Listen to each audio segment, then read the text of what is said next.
Friday night, and that means it's Chat G&G, and that means you are getting 2 G's in front of your screen right now. And no, it's not Gags. It's that man, the myth, the legend. It's Goldmouth, Mr. Keith Cross in the building as well to join me to talk all things Liverpool related. Unfortunately, as the case may be these days, but we have to discuss. We've got we've got quite a few things to discuss. A few things have appeared on the timeline in the last few minutes that have caught us off guard, but we will get into it all. Thank you very much for joining us. I'm dressed like it's Halloween outside. Am I preparing ourselves for another horror show from the Liverpool Football Club, or is it going to be fireworks from Liverpool? Which way? Is it going to be scary hours? Are we going to be scary hours, bro? Scary hours? Is it scary hours? What a setup, Keith. Scary hours at the moment, my friend. It's certainly scary hours at the moment. You know, I see people fear watching games at the moment in fear that the weekend's going to be ruined. But listen, Slot's making a Frankenstein monster, innit? You know what I mean? Like, it's all going to be well and good whether it actually pays off or not.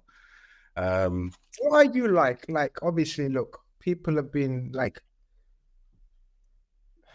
a lot of Liverpool fans are like, and I know most of them are joking, but there is a bit of sections of the fan base that are like, oh, Liverpool are playing again, can't believe I ain't watching, or, you know, not interested, or I don't want to be part of any banter, leaving WhatsApp groups, blocking people, you know, not interacting with anyone. What are you like? I mean, be honest. What are you like? Listen, let me tell you. Yeah, if you're leaving WhatsApp groups, you're a chicken, aren't you? You're a chicken, brother. Listen, we have been blessed. Yeah, think about it from an Arsenal and Man United fans' perspective. We have been on the top of the mountain for the last 8-9 years.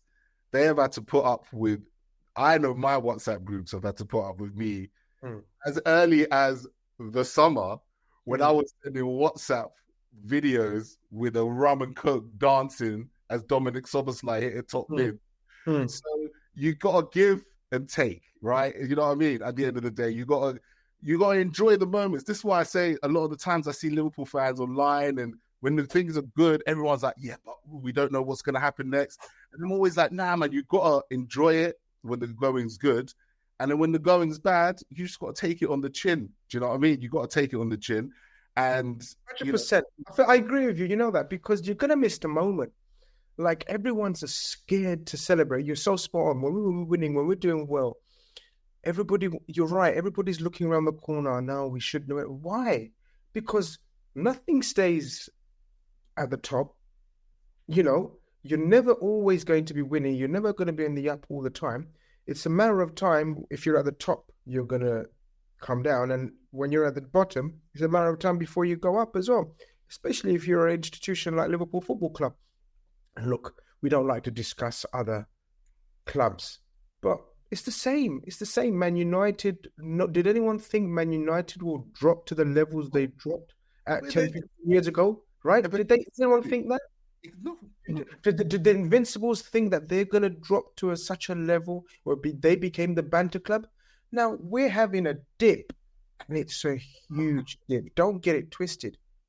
But we're not constantly where we are. The lowest we finished was in that horror season, wasn't it? Yeah. I think it was the lowest we finished was 8th. On Jurgen Klopp's first season, when we got to those 2 finals. Was it 8th finished? Someone help us out in the chat. Pretty sure it's 8th. Yeah, we weren't in Europe at all. I'm pretty sure we weren't in Europe in Klopp's first full season. And look at that. That's the lowest of lows we've reached. Now, so by trying to give perspective and context in this time, in this day and age, is so hard, isn't it? It's just people don't want to hear it. You know what it is, yeah? I thought something that Ruben Amorim said, I thought he meant it as a joke, but there's some truth to it. He said something along the lines of, oh, well, if Owen Hargreaves is not being critical or not basically like calling man out, then it's not worth watching. And you know what? That is how it is. The only thing that gets you to engage with content is emotion. right? So how I've seen a lot of the Talk Sport, all of the social media, Yeah, etc. they've come for us hard. Talk Yeah, Sport with are loving motion. it right now. What's going on with Liverpool? What's happening with Liverpool? Can they be saved? Tune in next time on Simon Jordan. Da-da-da-da-da. Do you know what I mean? It's that. So as a fan, how I deal with it personally, unfortunately, as much as I love listening to them, when we're at a rut, I can't. I'm sorry, I can't listen to them because I'm sitting here being, okay, there's many rationales we can take with this season, right? We can say that, look, we still score goals, we still create chances, we still got a potent threat, there's still something there, right? There are certain things that you can look at and you think we're not down in the dumps yet to the levels of, like you said before, the old Man United after Sir Alex Ferguson and stuff like that. We're a long way from there. But sometimes on the flip side, when you put your negative eye on, you think, how many more games? Do you know what I mean? How many more games? And I'll throw this to you, Grizz. Who really sacks a manager? Is it the club or is it the players? You mean who? Who really kicks a manager out? Well, ultimately, it's the sporting director, I guess, isn't it? But do you mean in terms of who gets the manager sacked? Yeah, because, okay, what I'm trying to say is that very rarely do you get a situation like Marinakis where he went for Nuno because Nuno said stuff in the press and he got him sacked, right? He just cut him straight away. More time, a manager gets sacked when the players have checked out, right? Players check out, the performances are visible, they're just not doing their job. No, non-responsive to the manager. Exactly. Non-responsive to the manager, done and dusted. That for me, light at the end of the tunnel, players not performing, tools down, down tools, I should say. And you can see there's no fight. You can see there's no spirit. Yeah. Definitely players can do that. But we're not even close to that, are we? This is the conversation being discussed at the moment, right? What are we then? If we're not that, then are we just terribly unlucky and just that's what I'm saying. If the case is that the players are still bought into the ideas, they believe in what the manager's doing, they're going forward, they trust in the system, they trust in the build-up behind the scenes, then we could still lose a few more games, but I'd be almost okay with the fact that they still buy into it, that they're not getting beat. I don't know, the full 11 gets beat 3-0 away at, I don't know, Forest, right? We got, I think, Forest coming up. Or we go to Man City, we get pummeled 5-0 and the players it just looks like a mess. So that's what I'm saying. For me, like, my threshold with all of this at the moment is kind of like, I see enough that the players are playing, but we could go I'd love to go into more detail with you in terms of the areas in which, it's not working. And I just think, and I'm throwing this to you, I think Liverpool have been caught on the hop from a Premier League playing tactical perspective this season. I think we've really been caught on the hop. I think it's a combination of things, man. I think we've all had a chance to reflect and just calm down a little bit. We haven't had a league game in a little while.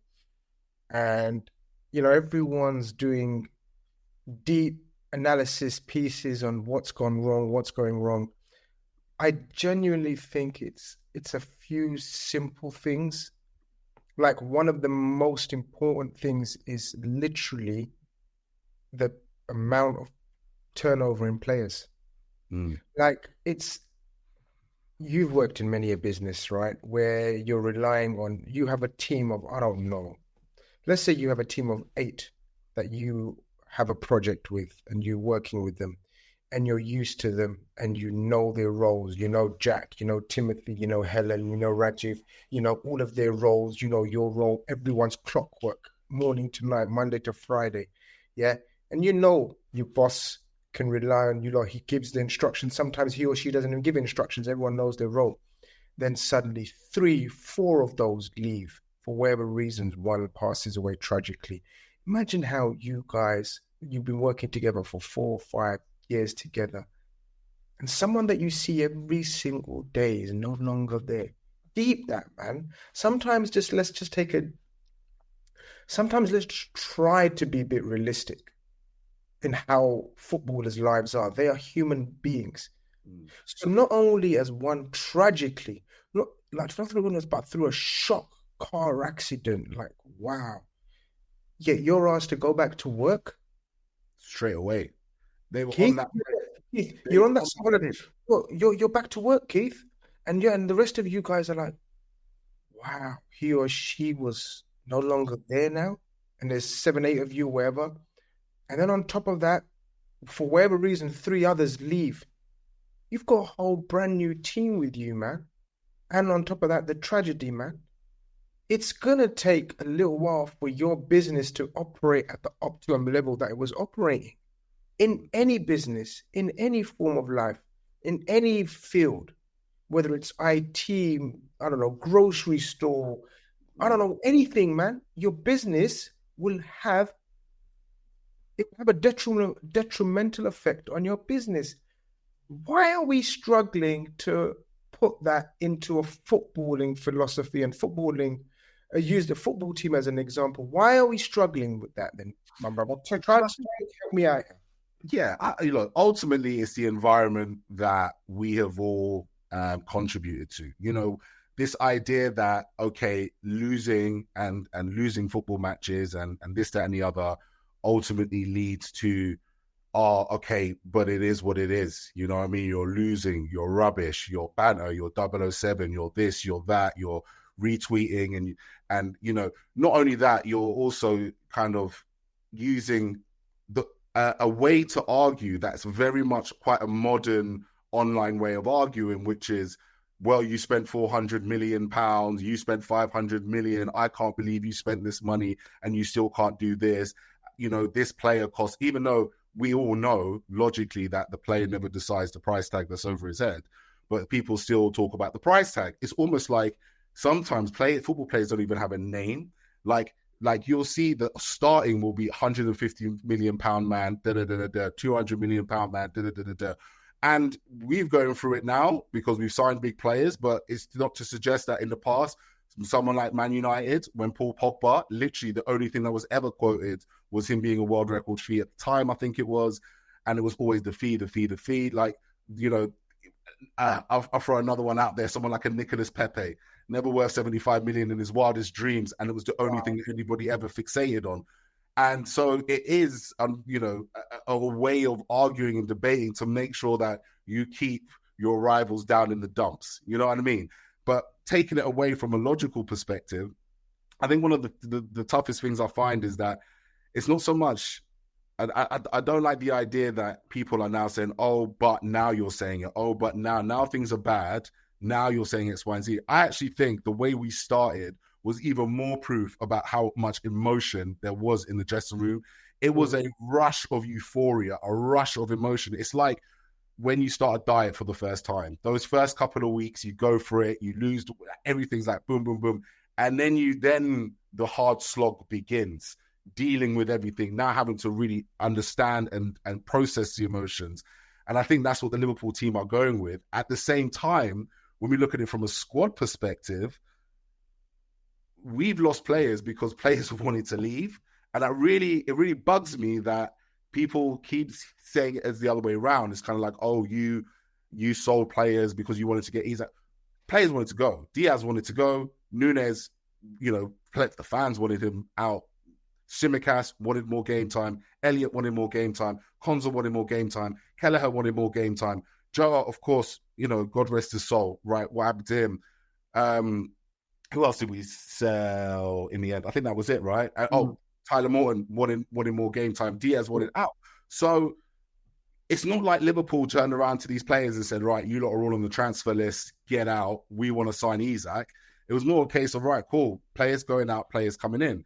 So I sympathise with Slot when he said, look, you know, the League Cup game, I had this team against Southampton. It had players like Isaac. It had players, you know, like Mamadashvili played in that. It had Curtis Jones was in that team as well. I think Frimpong was in that team, and they got injured. And so, okay, those players are injured. They got 5-6 injuries. The squad was never a stacked squad. It was just in and out, in and out, in and out. To have the same size of squad that Liverpool have always had. But again, then you get to the injuries. Now you got Arsenal fans saying, "Oh, but when we said it last season, so you never win." But now we can talk on this. That's how I see it, Grizz. I really do. That's how I see it. It's been a 1-in, 1-out policy. The squad is always the same squad that it's been all this time. And many, many years, Grizz, we've gone to Carling Cup games with an injury crisis, not crisis, 5, 6 players out, and we've always fielded a crap team and usually lost, right? And any time that we've gone through the League Cup to get to the latter stages, Grizz, that's usually when we've had a fully fit squad and they've lasted. And then we get to the Carabao Cup crush, I like to call it, which is basically between Christmas and February, where Palace are already complaining that their fixture list is just piling up like crazy. So, that's the long or short of it, Grizz, in terms of how I feel about this squad and where it's currently at. I don't think it's as, I don't know, I don't think it's as crazy to think as people make it out to be. Yeah, we find ourselves, sometimes timing is everything, man. Like literally timing is everything. A game can come along, and this time obviously a cup tie where your squad's just not looking healthy. And he's just what's the word to describe Slot when he gets asked questions? Because everyone thinks he's making excuses, but he's answering the question like he said today. He says there are no excuses. Like there are reasons why we lost. There's a difference. I'm not saying we lost because we were good, but the excuse is we got injuries, but we were good. No, he's saying we lost because we were rubbish. We lost because we weren't good enough. But you're asking me what could be the reasons, and I'm giving you the reasons, and then the following morning I'm hearing headlines of clubs making excuses. Do you get it? He can't win. It's just, when someone gets asked a direct question, unfortunately, what you'll find with Dutch managers or Dutch people in itself is they give direct answers. He can easily play the Pep role and just mutter nothings and just get away with it. Like, yeah, when Pep gets answered, it's funny. It is funny. He's brilliant at it. They ask him so many questions in press conferences, and Pep's just like, maybe. I don't know. You're like, You'll start talking about his holiday in Barcelona. Yeah. What do you think the problem is? Their problem with the issue, the style? No issue. And that's it. And he'll just stare at you, wait for the next question. Whereas Slot is trying to explain things and reason, but he'll learn from that, I think. Yeah. I think he'll learn that this media don't F around, man. You don't talk. You talk very, very minimal, and you choose your words wisely, because they will manipulate everything you say. Every headline on Talk Sport and every network, every other platform is basically just taken things out of what he said, snippets, and said, oh, another excuse, where he's coming out and saying, there are no excuses, man. We were crap. We didn't deserve to win. We were rubbish. I know the issues I have to deal with them. But I'm just giving you because you're asking me the reasons. But don't give them the reasons, Slot, I say anyway. I think just shut up, man. You're going through a rough patch. No doubt the roughest patch of his career. He's going through hell right now in terms of, from a managerial point of view, right? Mm-hmm. He needs to learn very quickly how to deal with the media whilst also remain focused on the job in hand. I agree. I think, look, but one of the things I think he's raised an interesting talking point and an interesting discussion, which at the same time, the media might turn around and be like, Arne Slot's making excuses over here. And then the next thing you know, I see an athletics page talking about how this is the lowest number of short passes or passes made on the floor in a 15-year cycle in the Premier League. So clearly, when Slot is saying all of these things and he's saying, look, we're suffering, right? We're not doing well against it, blah, blah, blah, like direct long balls. No team has played more long balls against Liverpool. No team has adjusted their style to play more long balls against Liverpool than Liverpool. Against Liverpool. Well, I'm getting all my words mixed up. But what I'm trying to say is that when you're saying that teams set up differently, they play differently, they implement the style, and it's the style that we struggle with, and people go excuses. As I said, they'll then talk about the long ball situation. They'll also talk about the fact that throw-ins, right? Now, throw-ins is an interesting one because all of a sudden this season, it's been allowed that throw-ins have effectively become set pieces. in their own right. They get to become corners. But Grizz, the idea, the rules around throw-ins is that it's to make sure to get the ball back in play as quickly as possible. Now, there is a way you get crucified, right? It's called undue delay. Okay. Right. An undue delay basically gets you booked. Now, if you remember Arsenal last season, we got booked for delaying a set piece or taking too long on throw-ins. You've seen in the past when the team is 2-3-0 up and then they delay the throw because they're trying to long it out, or it's 2-1 and they long it out and the referee books them.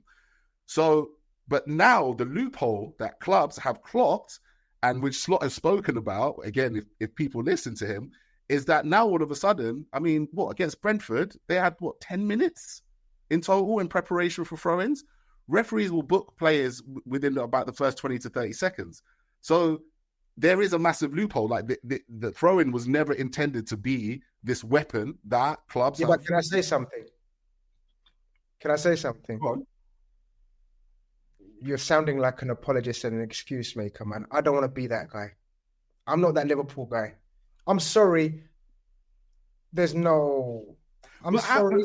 I'm not one of these guys that shouldn't be allowed time with. Fuck it. It's the same rules for everyone. We have to be as nasty. We have. But I think it's the game. I think we want to see football. I don't want to see rugby.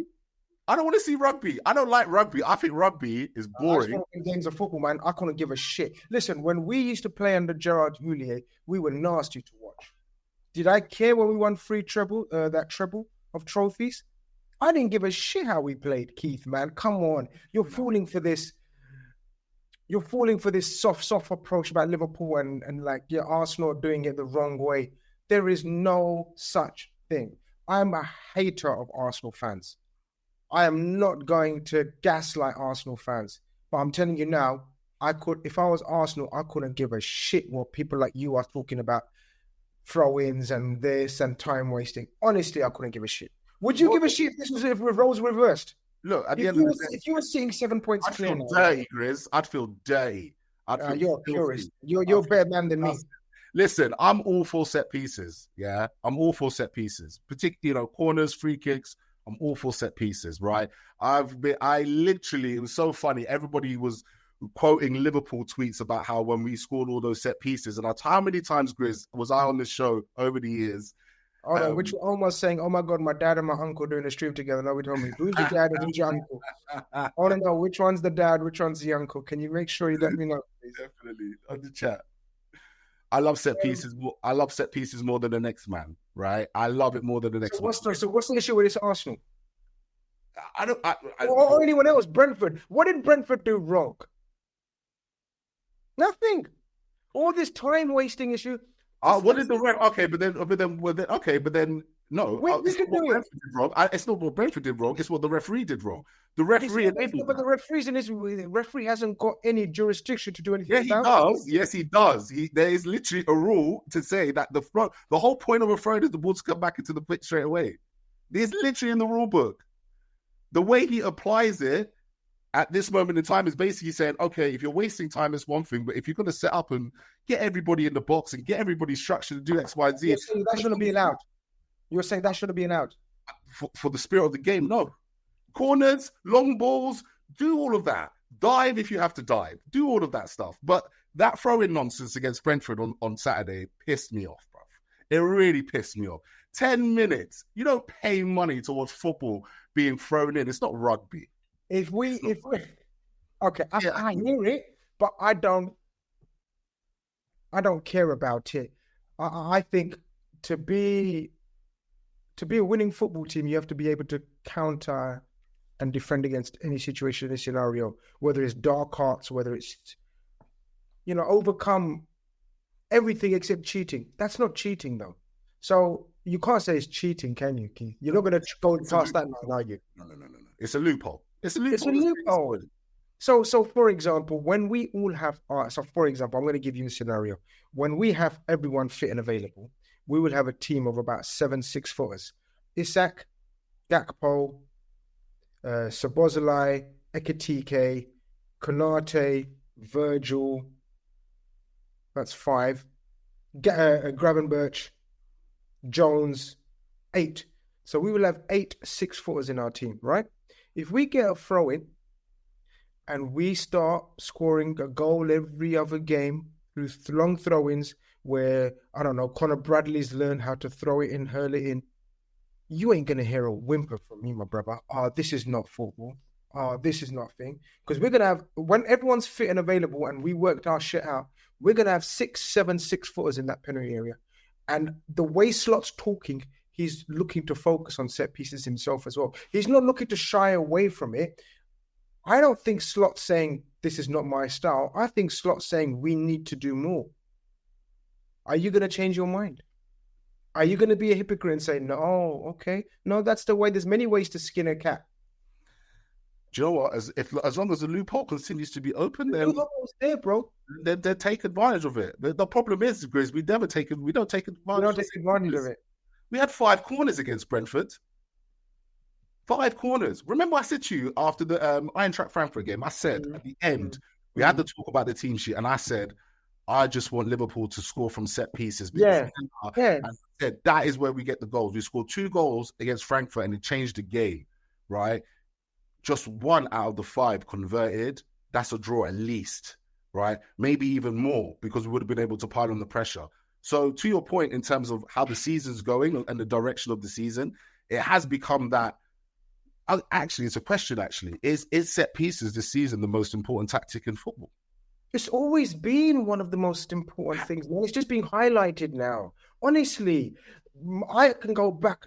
I'm old school. I can go back to George Graham days at Arsenal, where they were the masters of the near post flick on, Tony Adams, near post flick on, and right tapping in at the far post, or whoever.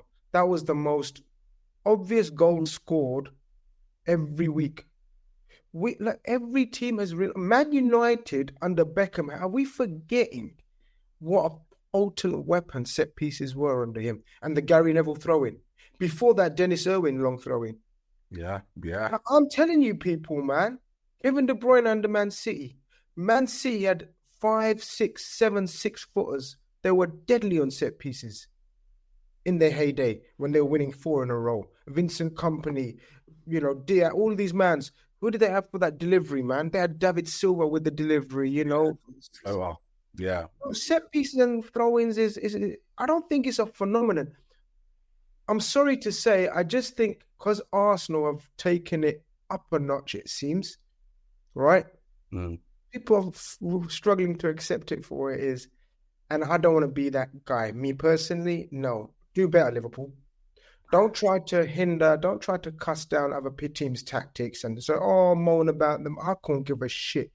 Everyone has to do what they have to do, including us, to survive.